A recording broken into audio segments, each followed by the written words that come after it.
Londres. Planes flying into buildings have filled us with disbelief. Radio Paris est allemand. Manifestation populaire dont aucun incident n'a troublé le calme se termine par le serment renouvelé du Rassemblement populaire pour le pain, la paix, la liberté. Après avoir gagné la guerre, il faut construire la paix. Et ne nous voilons pas la face, cela sera long et difficile. Bienvenue dans ce nouvel épisode de notre série consacrée aux Sévères. La dernière fois, nous avons rapidement balayé l'histoire de l'Empire, d'Auguste à la prise de pouvoir de Septime Sévère. Et c'est à ce même Septime Sévère que nous allons nous intéresser aujourd'hui, c'est-à-dire le fondateur de la dynastie qui nous intéresse. C'est une figure qui est difficile à saisir parce qu'il intervient à un moment de l'histoire de Rome que les historiens ont longtemps eu tendance à déprécier ou à considérer comme d'une certaine façon le début de la fin de l'Empire. Et le problème, c'est que l'historien connaît la fin de l'histoire qu'il étudie, et il a donc parfois tendance à donner à certains faits un sens qu'ils n'ont pas, ou en tout cas qu'ils n'avaient pas aux yeux de leurs acteurs. Pour le dire simplement, si on se fie à tout ce qui peut dans l'histoire de Rome conduire à la chute de l'Empire, on constate très vite que l'Empire n'en finit pas de tomber. Et ça, c'est un problème, parce que ça conduit à des jugements souvent à côté de la plaque. On appelle ça la téléologie. On interprète ce que l'on voit dans les sources comme devant nécessairement aboutir à ce que l'on sait de la fin de l'histoire. Le truc, c'est que ça ne marche pas comme ça. En tout cas, ça ne devrait pas fonctionner comme ça. Donc aujourd'hui, j'ai décidé d'aborder le règne de Septime Sévère sous l'angle suivant. Est-ce que ce règne a marqué une rupture ou une continuité ? Peut-on vraiment lire dans ce règne les signes d'un désastre annoncé, à savoir la crise du IIIe siècle et, in fine, de la destruction de l'Empire romain ? Ce qu'il faut savoir avant tout, donc, c'est que les historiens modernes ont longtemps eu tendance à privilégier l'idée d'une rupture sous les Sévères et d'une rupture négative. Ce serait le moment où l'empire libéral des Antonins devient un régime plus autocratique, plus centralisé, plus étatisé, sur le modèle oriental. C'est aussi le moment où les Italiens auraient été évincés par les provinciaux, le moment où les civils auraient été évincés par les militaires, et ainsi de suite. Bref, l'empire lumineux, bien romain comme on les aime, des premiers empereurs, laisserait place à l'empire décadent de la fin de l'empire romain. Sévère aurait été un empereur militaire, un autocrate, et en fait on n'en finit pas de passer d'un paradoxe à l'autre. Parce que Sévère aurait été un empereur militaire et un autocrate, et le problème c'est que c'est aussi sous son règne que se situe l'âge d'or de la jurisprudence romaine. L'historiographie a aujourd'hui donc tendance à nuancer le bilan de Sévère et de sa dynastie en insistant sur des aspects moins visibles dans certaines sources, notamment chez les historiens antiques qui avaient des partis pris assumés, on l'a déjà évoqué à plusieurs reprises. En somme, ce qu'il faut retenir avant qu'on se lance dans le vif du sujet, c'est que les historiens ont cherché, dans le règne de Septime Sévère et de ses successeurs, l'embryon de l'empire tardif, de l'empire qui précède la fin de l'empire d'Occident au 5e siècle après Jésus-Christ. Or nous verrons que sous les Sévères, personne, à commencer par Sévère lui-même, n'agit comme si l'Empire était proche de sa fin, bien au contraire. En revanche, ce qui est vrai, c'est que la dynastie des Sévères est à la charnière de plusieurs évolutions de long terme, plusieurs équilibres avaient caractérisé la dynastie des Antonins, et ces équilibres se modifient ou disparaissent. Il y a donc bien des ruptures, mais aussi beaucoup de continuité, et on va essayer de faire la part des choses aujourd'hui.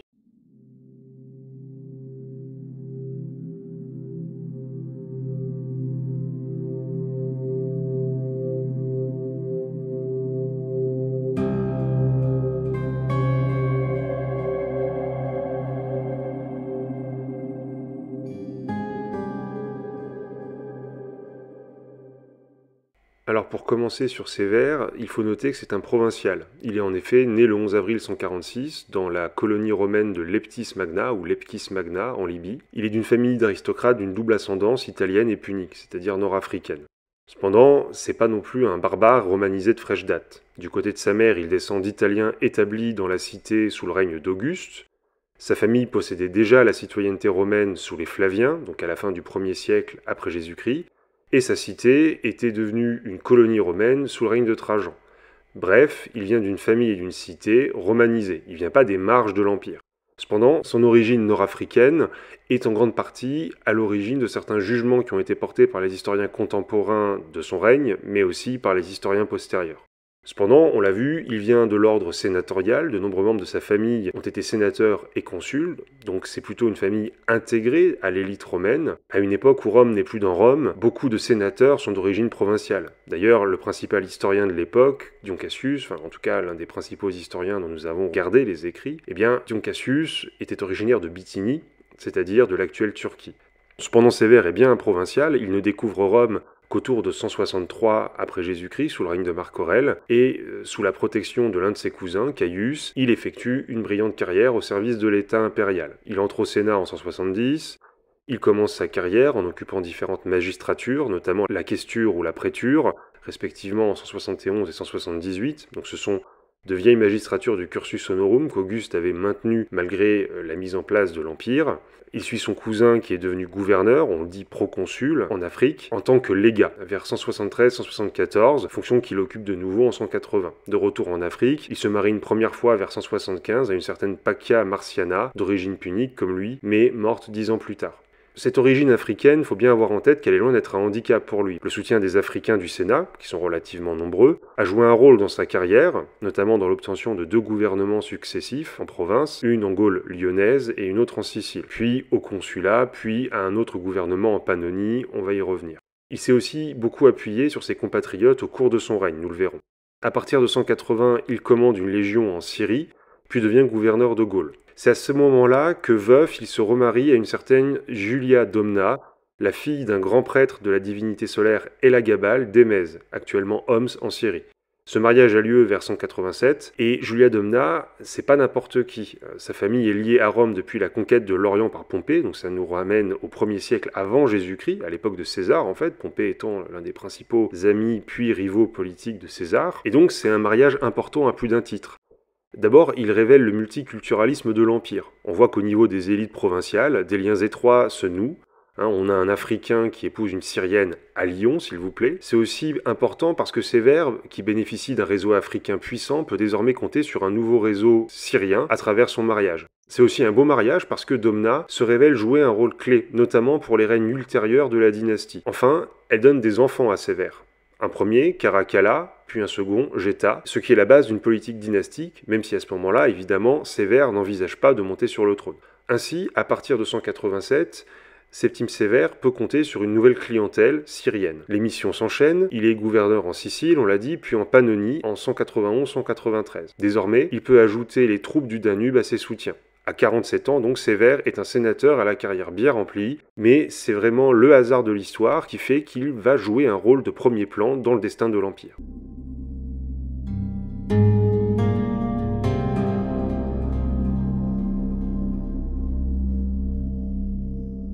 Pour comprendre le détail des événements qui ont suivi la mort de Commode en 193, le 1er janvier de 193 après Jésus-Christ, je vous renvoie à l'épisode précédent où j'expliquais ça un petit peu en détail.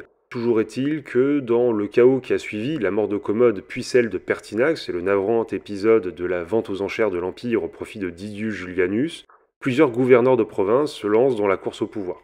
Alors, il y a d'abord Claudius Albinus, qui est gouverneur de Bretagne, l'actuelle Grande-Bretagne, Pescennius Niger, gouverneur de Syrie, et donc Septime Sévère, qui se trouve à ce moment-là en Pannonie supérieure, à la frontière du Danube. Ces 3 hommes ont un point commun, c'est que chacun d'entre eux administrait des provinces défendues par 3 légions chacune, une légion comptant en moyenne 6000 hommes, ce qui leur donnait une base militaire puissante et la possibilité de rallier les provinces voisines. Alors, on peut s'étonner que les légions ne soient pas réparties de manière homogène dans l'Empire. En fait, c'est tout à fait logique et c'est tout à fait voulu, ça remonte au règne d'Auguste. Auguste a effectué un partage entre lui et les sénateurs. L'empereur, en théorie, nomme les gouverneurs de toutes les provinces. Simplement, dans les provinces dites sénatoriales, il nomme le gouverneur en coopération avec les sénateurs, avec leur accord si vous voulez. En revanche, dans les provinces dites impériales, il est le seul à pouvoir nommer le gouverneur. C'est pas un hasard. Les provinces dites impériales sont des provinces stratégiques, par exemple l'Égypte, qui est l'un des principaux greniers à blé de Méditerranée, et dont la maîtrise est stratégique pour maintenir le pouvoir de l'empereur, mais aussi des provinces conquises plus récemment, des provinces frontalières que l'empereur doit protéger et dans lesquelles il concentre les légions. Or, c'est important pour l'empereur d'avoir la maîtrise sur ces provinces puisque cela permet d'éviter les séditions, les révoltes de généraux contre le pouvoir de l'empereur. Et ça permettait d'éviter que des sénateurs aient la tentation de prendre le pouvoir, comme ça avait été le cas au cours des guerres civiles de la fin de la République. Quant aux provinces sénatoriales, elles étaient généralement romanisées depuis longtemps, c'était vraiment des provinces pacifiées dans lesquelles il n'y avait pas de légion, ou en tout cas une force militaire bien plus faible que dans les régions frontalières. Donc Septime Sévère avait cet avantage. Il en avait d'autres, puisqu'en effet il avait déjà servi avec Pertinax, ce qui lui permettait de se présenter dans sa propagande personnelle comme le vengeur de ce dernier, et aussi d'adopter son nom, souvenez-vous. Il était aussi le mieux placé pour gagner Rome le premier. Albinus se trouvant en Grande-Bretagne, il devait traverser la Manche, ainsi que les Gaules, et Niger, il est au fin fond de la Syrie, donc avant d'atteindre Rome, il a plus de chemin à faire. Sévère commence par neutraliser Albinus en lui promettant le titre de César en échange de son soutien. Le titre de César, ça veut dire que Albinus serait reconnu comme un co-empereur et éventuellement un successeur. Il rallie également à sa cause les 16 légions du Rhin et du Danube et commence sa marche vers l'Italie, ce qui évidemment provoque le retournement des rapports de force à Rome. Au moment où Sévère arrive à 60 000 de Rome, le Sénat reconnaît ce dernier officiellement empereur alors que Julianus est exécuté. Je rappelle que le Sénat avait déclaré Septime Sévère ennemi public, hostis publicus, quelques semaines plus tôt, mais on n'est pas à une compromission près. Sévère put donc faire son entrée triomphale à Rome le 9 juin 193, ce qui marque la fin de l'année des 5 empereurs.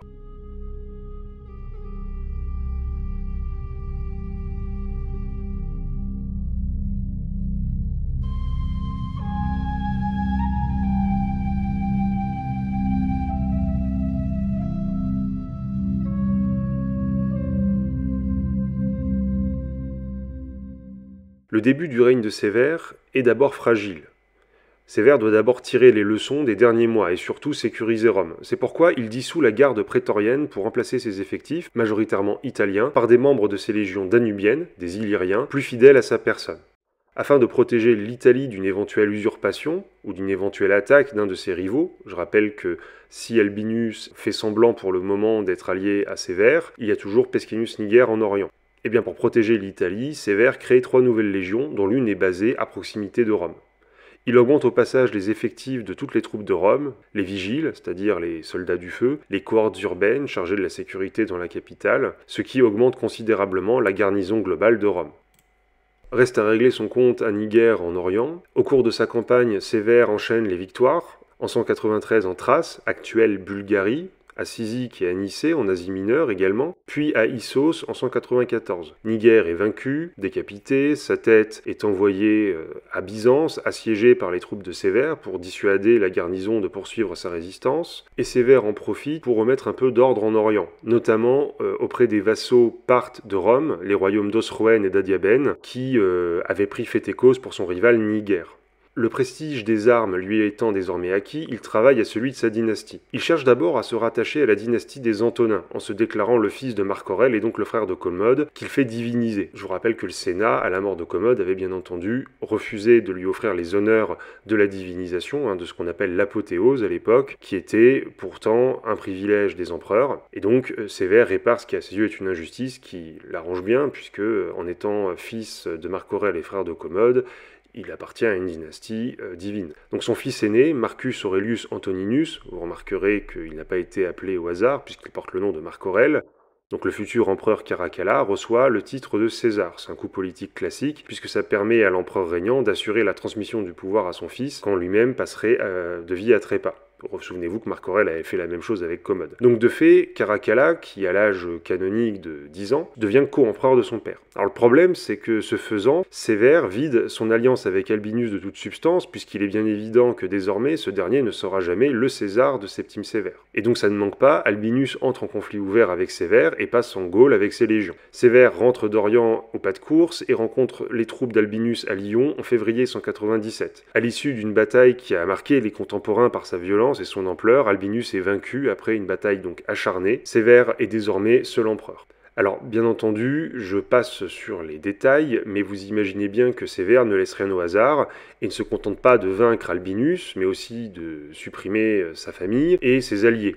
Après qu'il ait vaincu Niger, plusieurs cités d'Orient avaient déjà subi des représailles. Par exemple, il avait retiré les titres et les privilèges de la cité d'Antioche, que Niger avait utilisé comme quartier général, au profit de sa rivale Laodicée, de même qu'il fit raser Byzance qui avait soutenu ce dernier.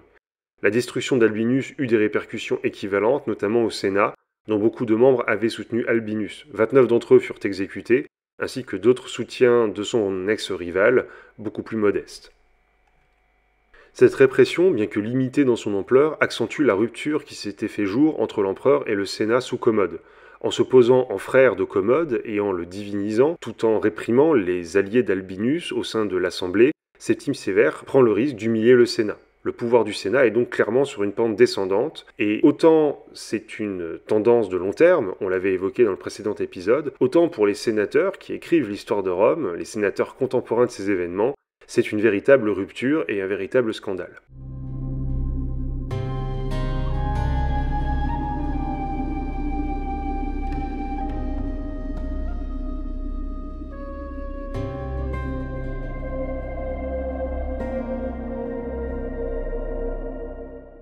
Une fois les guerres civiles terminées, Sévère se met dans la continuité des Antonins, notamment Adrien ou Marc Aurèle, et passe l'essentiel de son règne dans les provinces. De ce point de vue-là aussi, c'est également un provincial. Une fois le compte d'Albinus réglé, Sévère reprit la route de l'Orient à l'été 197.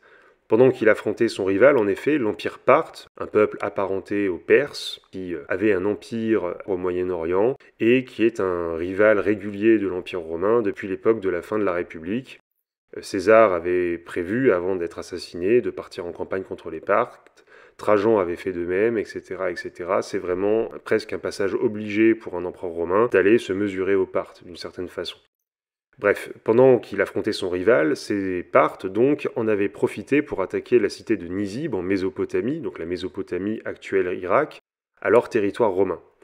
Nizib est libéré rapidement et l'armée romaine remonte l'Euphrate en pillant les villes parthes, Séleucie, Babylone et finalement leur capitale, Ctésiphon. Faute de renseignements satisfaisants, Sévère ne pousse pas son avantage plus loin. C'est d'ailleurs pas le dernier à faire ça. Généralement, les empereurs romains ont souvent réussi à prendre la capitale des Parthes, mais ça n'a jamais mis fin à leur empire. Ils ont toujours rebroussé chemin, ayant peur de s'avancer trop loin et de se couper leur ligne logistique.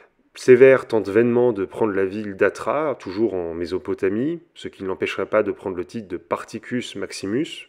Le Sénat lui accorde d'ailleurs le privilège d'avoir un arc de triomphe à son nom sur le Forum romain, que vous pouvez toujours voir aujourd'hui à Rome. Cette victoire lui permet de rassembler des territoires pour créer une nouvelle province à partir des terres du nord de la Mésopotamie, afin de servir de zone tampon entre l'Empire parthe et la Syrie. Cette affaire réglée, Sévère fait route vers l'Égypte en 199, où il réorganise la province, puis effectue un séjour en Syrie entre la fin de l'an 200 et le début de l'an 202, avant de rentrer à Rome la même année. C'est que mine de rien, ça fait presque 10 ans qu'il est au pouvoir, et il souhaite fêter ça à Rome. On parle de fêter ses décennalia, c'est-à-dire sa décennie au pouvoir. Il organise ainsi des Jeux de la Victoire. C'est aussi l'occasion de célébrer le mariage entre son fils et la fille de son préfet du prétoire, Plotianus, sur lequel nous reviendrons. Il ne reste pas longtemps à Rome pour autant, puisqu'à l'automne, il se rend en Afrique, dans sa patrie, à Leptis Magna, puis à Utique et Carthage. Visitant sa ville d'origine, il l'embellit, la dotant d'un nouveau forum, d'une basilique et d'un nouveau port. Il écrase au passage les tribus nomades du désert, notamment les Garamantes, qui harcelaient la frontière africaine de l'Empire, habitués à leur pillage, et repousse donc la présence de Rome jusqu'au Sahara pour fortifier la frontière africaine.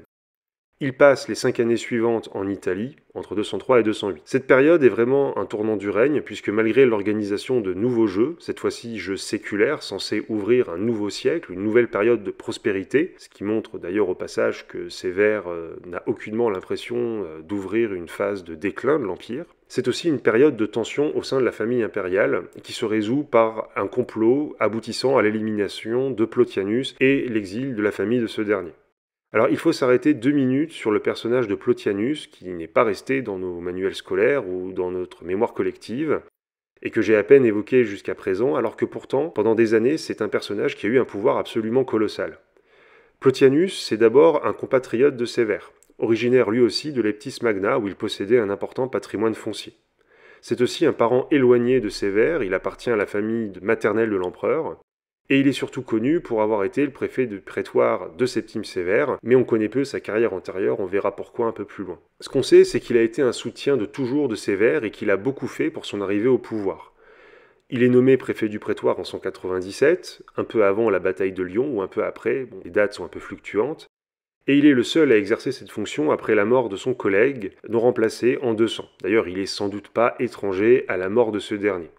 Cela suffit d'ailleurs à en faire un cas particulier, car cette fonction est d'ordinaire collégiale. J'ai expliqué dans l'épisode consacré au Maximus historique. Je vous renvoie à cet épisode pour plus de détails sur la préfecture du prétoire. Plotianus se distingue aussi par les titres et les pouvoirs dont Sévère l'a gratifié. Il est d'origine équestre, donc ça veut dire qu'il fait partie d'une aristocratie un peu moins prestigieuse que l'aristocratie sénatoriale.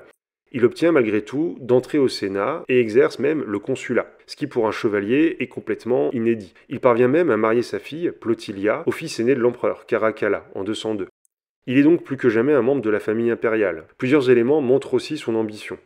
Septime Sévère l'aurait sanctionné pour avoir placé sa propre statue au milieu de celle de la Domus Augusta, de la famille impériale. C'est d'ailleurs à partir de l'année 203-204 que son étoile commence à pâlir à partir de la mort du frère de Sévère, Publius, qui l'aurait mis en garde contre Plotianus. En effet, ce dernier avait amassé une fortune colossale et avait, si l'on en croit Dion Cassius, qui ne porte pas le personnage dans son cœur, c'est le moins qu'on puisse dire, donc il faut prendre son témoignage avec méfiance, mais si on prend son témoignage pour argent comptant, on a l'impression que Plotianus avait amassé une fortune personnelle colossale, mais aussi une influence parallèle à son pouvoir officiel de préfet du prétoire, et qu'il était d'une certaine façon une menace pour le pouvoir impérial. En 204, il apparaît pourtant encore aux côtés de Septime Sévère lors des Jeux séculaires, et sa disgrâce n'intervient finalement qu'en janvier 205. Sa mort semble être le résultat d'intrigues organisées par Caracalla, qui ne pouvait pas supporter son beau-père, non plus que sa femme d'ailleurs, et probablement également Julia Domna. Il est ensuite victime d'une damnatio memoriae, ce qui signifie en fait la damnation de la mémoire.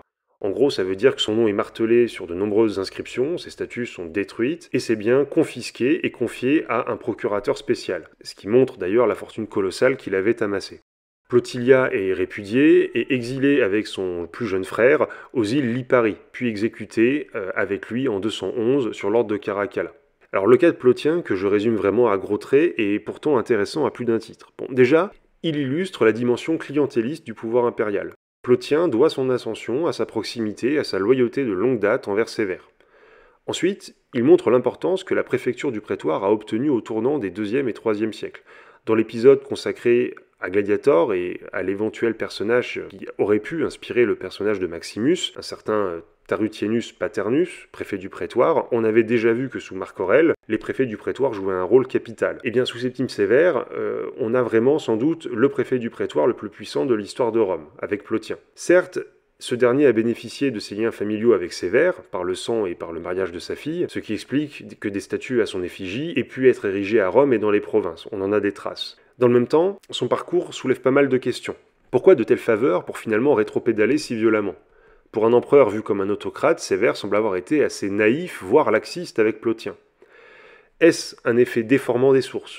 Pas entièrement, puisqu'on a des traces épigraphiques des honneurs qu'avait reçus le préfet du prétoire. Était-ce un moyen pour Sévère de détourner les critiques et l'hostilité du Sénat sur un fusible sacrifiable ? On ne pourra jamais le savoir de toute façon. Ce qui est intéressant en revanche, c'est qu'à l'issue de cette affaire, les empereurs régnants ont produit une version officielle de l'événement. Quand on lit les sources, et notamment le récit du principal témoin, donc Cassius, assez contradictoire. Officiellement, Plotien aurait fomenté un complot, et une fois celui-ci éventé, aurait été exécuté sur l'ordre de Caracalla. Dans les faits, il semble que ce soit ce dernier qui ait eu l'initiative de ces événements. On ne saura jamais toute la vérité de toute façon, mais ce qui est certain, c'est que malgré tous les efforts de Sévère pour régler la question de sa succession, celle-ci restait ouverte aux yeux de son principal héritier, Caracalla, tant que Plotien n'était pas tombé de son piédestal. On voit donc que la carrière de Plotien et son destin se trouvent vraiment au nœud de plusieurs enjeux du règne de Sévère. L'enjeu dynastique, l'enjeu de la défense de son pouvoir, l'enjeu de la transmission du pouvoir à ses enfants, et aussi le développement de l'État impérial, ainsi qu'évidemment la prise d'importance des chevaliers et des provinciaux dans le gouvernement de l'Empire.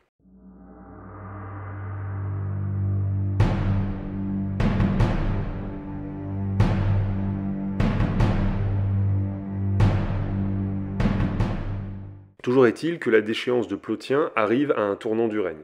En 208, Septime Sévère prend prétexte d'incidents frontaliers en Bretagne pour organiser la dernière campagne de son règne. On peut imaginer qu'il était en quête de gloire militaire, mais c'était aussi un moyen de former ses fils et successeurs, Caracalla et Geta, dans les domaines administratifs et militaires. Il avait aussi pour ambition de soumettre entièrement les îles britanniques à l'Empire, d'autant que l'usurpation d'Albinus avait affaibli la présence romaine dans cette province. C'est ainsi qu'il rénove et renforce le mur d'Adrien, qu'il voit comme une base arrière pour lancer sa campagne. Ayant laissé son plus jeune fils Geta au sud du mur, afin de lui confier l'administration civile de la province, il prend son aîné, Caracalla, pour mener sa campagne au nord du mur d'Adrien dans l'actuelle Écosse. Alors ce n'est pas une réussite, parce que les tribus calédoniennes, autochtones, refusent le combat et mènent une guérilla contre les légions qui subissent de lourdes pertes mais sans pouvoir saisir leur adversaire. En 210, ces tribus calédoniennes, devant le déséquilibre du rapport de force, demandent tout de même la paix, ce qui permit à Sévère de construire une nouvelle base avancée sur la rivière Tay. Lui et ses fils prirent le titre de Britannicus, mais faut pas se mentir, c'est plutôt un cache-sexe car dans les faits, cette victoire est de courte durée. Très vite, les tribus se révoltèrent et le terrain gagné a dû être abandonné, d'autant plus que Septime Sévère, malade de la goutte, est emporté, probablement par cette maladie, à Eburacum, l'actuel York, le 4 février 211, à l'âge de 65 ans.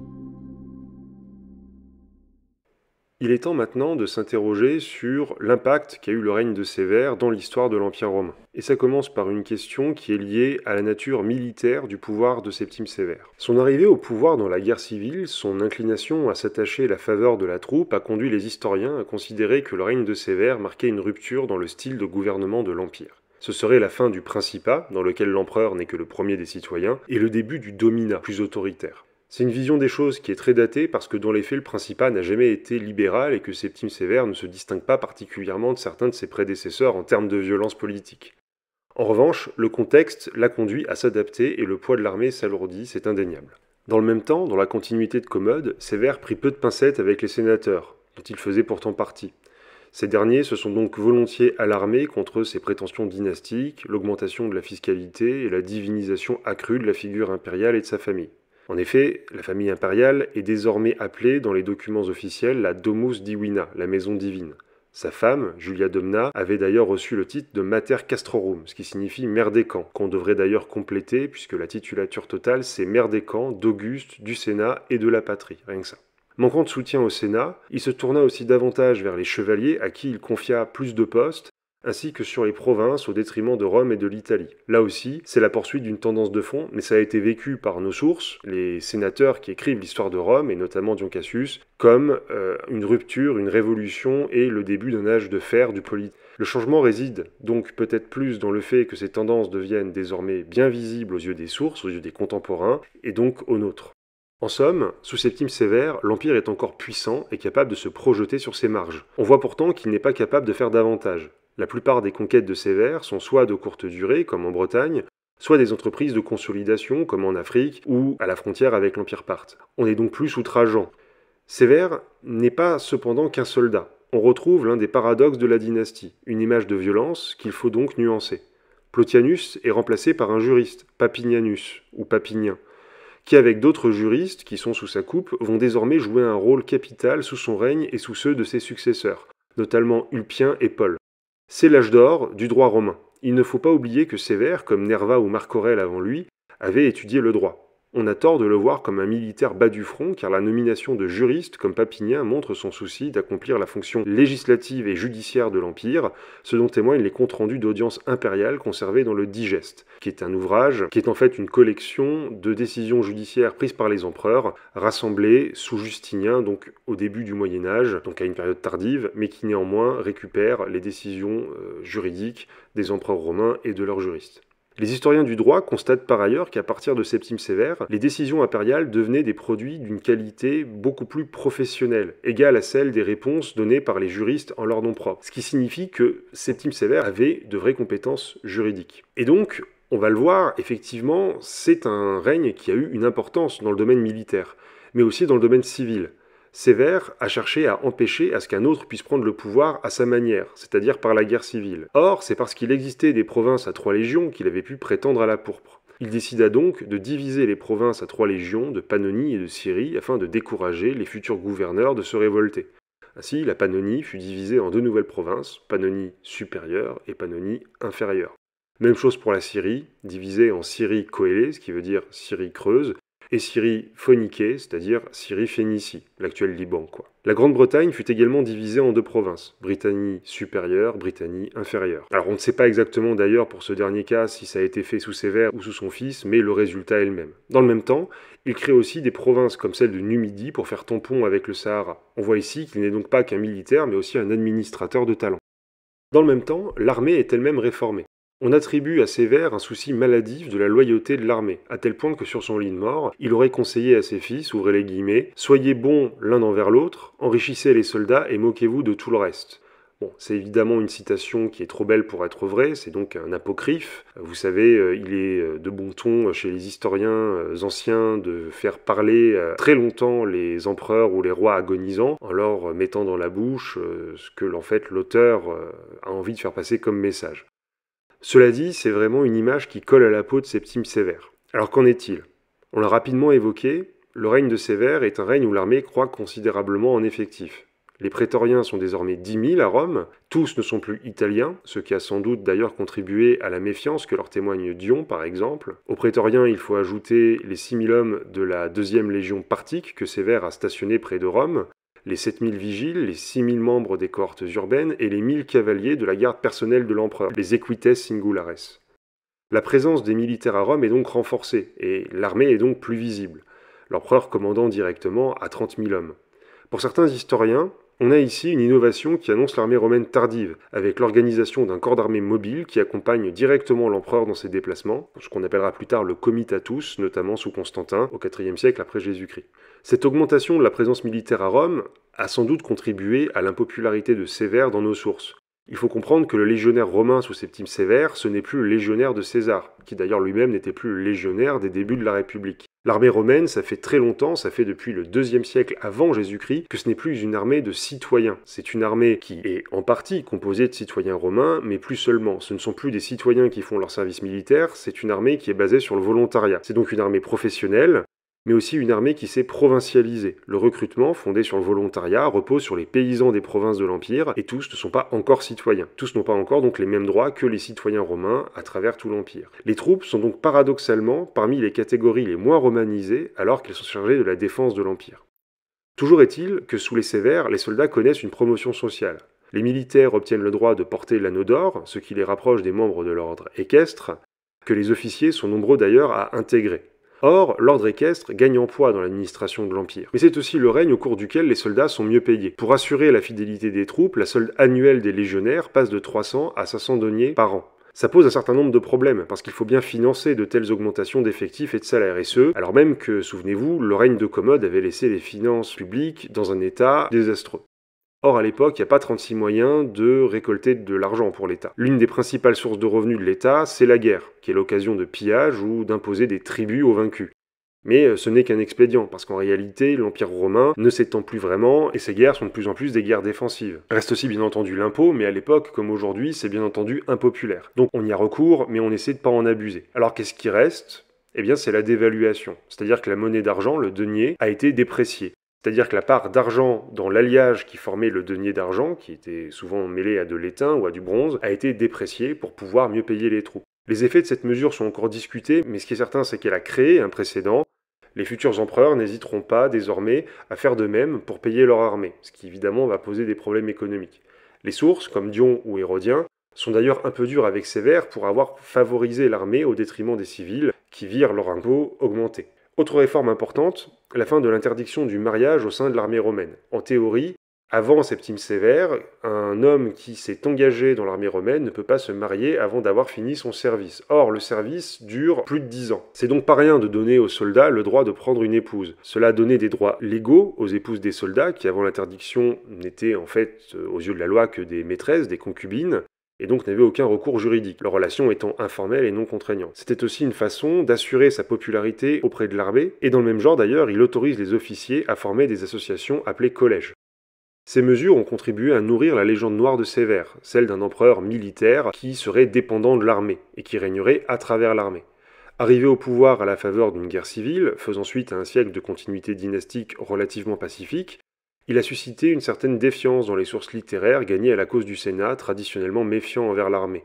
Pour le Sénat, Sévère et ses successeurs ont été les otages moraux de la troupe à qui ils devaient leur pouvoir. Ça, c'est ce que disent les sources. Mais d'un autre côté, on l'a vu, Sévère n'est pas un militaire de carrière, c'est d'abord un civil, sénateur lui-même, versé dans le droit romain, qui a certes été amené à exercer des commandements militaires, mais ça ne fait pas de lui un homme de guerre. Jusqu'à la guerre civile, on ne lui connaissait d'ailleurs aucun exploit militaire. C'était avant tout un gestionnaire. En revanche, Sévère a 47 ans lors de son arrivée au pouvoir, ce qui pour l'époque fait de lui un homme d'âge mûr et un homme d'expérience. Or, il a effectué sa carrière sous Marc Aurèle et Commode à une époque où les premières alertes liées à la pression germanique sur les frontières se sont fait sentir. Ça fait qu'il comprend vite que l'armée a pris une nouvelle importance politique et que le pouvoir impérial en dépendrait désormais davantage. D'où ses gestes envers l'armée et sa volonté de renforcer les liens entre les légions et la famille impériale. Il ne faut pas d'ailleurs exagérer l'amélioration de la condition des soldats. Le gros de la troupe reste de conditions modestes.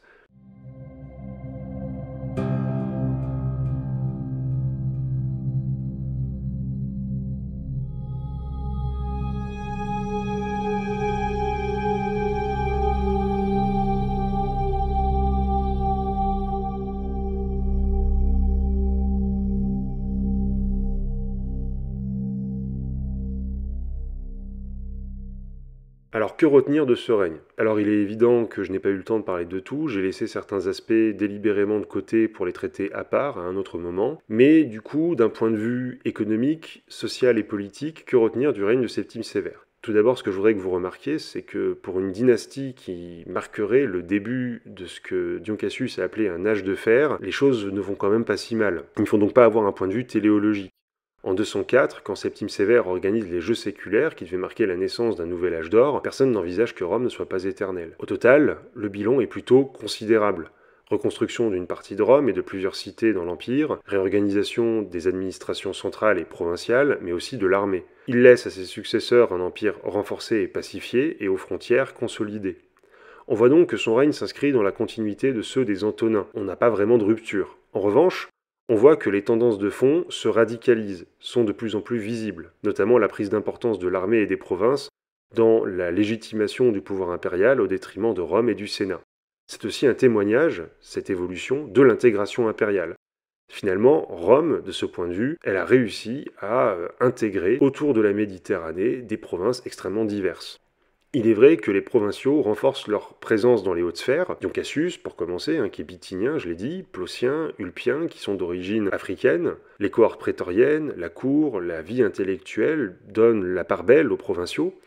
Mais on ne peut pas parler non plus, comme certains l'ont fait, de revanche d'Hannibal. L'ouverture du Sénat aux provinces les plus riches du monde méditerranéen, notamment l'Afrique et la Syrie, n'est pas un fait nouveau sous les Sévères, et ça montre une chose, c'est que Sévère n'est pas tant entre les mains de l'armée, qui d'ailleurs a tendance à se tenir plutôt tranquille sous son règne, que soucieux de la maintenir dans son statut d'instrument de la sécurité de l'Empire.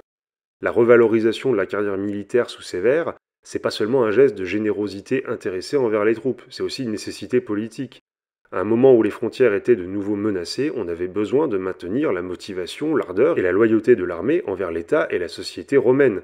Au passage, la revalorisation de la solde sous Sévère, c'est une première depuis Domitien, donc depuis un siècle et demi. Voilà, c'est quand même pas non plus un cadeau qu'on leur fait, quoi. Sévère est donc un pragmatique. Il constate que le contexte dans lequel il vit n'est pas celui de l'âge d'or des Antonins, qu'il convient donc d'y apporter des réponses adaptées. Ainsi, on voit que les pouvoirs du prince se renforcent, au détriment des pouvoirs traditionnels, comme le Sénat. Le conseil du prince s'étoffe, avec des professionnels du droit, mais aussi des chevaliers, au détriment des sénateurs. Et on voit aussi la dimension divine de l'empereur se renforcer jusqu'à parfois atteindre des niveaux inédits sous les successeurs des Sévères. C'est là qu'on voit aussi une évolution culturelle, voire une évolution des sensibilités sur laquelle nous reviendrons à un autre moment, notamment quand nous parlerons de Caracalla et de ses successeurs. L'exemple de Sévère est intéressant à plus d'un titre, parce que sous son règne, on voit que l'Empire est à un tournant d'une certaine façon, mais il est aussi intéressant parce qu'il nous montre que même si l'historien de l'Antiquité a une réserve de sources assez limitée, je veux dire, aujourd'hui, on découvre quasiment plus de textes nouveaux sur certaines périodes. On découvre certes des inscriptions ou des documents archéologiques, mais en réalité, on ne va pas découvrir de nouvelles sources littéraires, en tout cas c'est très peu certain.